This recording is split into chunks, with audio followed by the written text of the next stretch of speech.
Hello everyone, welcome back to the channel. If your Craftsman garage door opener is acting unexpectedly, not responding to remote controls, or having connectivity issues, performing a factory reset can often restore normal operation. Over time, saved settings and communication errors may interfere with the performance of the Craftsman garage door opener. Fortunately, resetting the unit is usually simple and can help clear many common problems without requiring replacement parts. A fresh setup can also be useful when adding new accessories or troubleshooting persistent issues. In this video, I'll guide you through several easy steps that may help you successfully factory reset your Craftsman garage door opener. Try these. Step 1. Ensure the Craftsman garage door opener is connected to power and idle. Step 2. Locate the Learn or Reset button on the Craftsman garage door opener unit.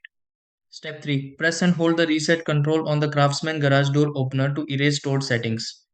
Step 4. Wait while the Craftsman garage door opener completes the reset process. Step 5. Reprogram remotes and wireless devices for the Craftsman garage door opener if necessary. Step 6. Test the Craftsman garage door opener and confirm that it is working properly again.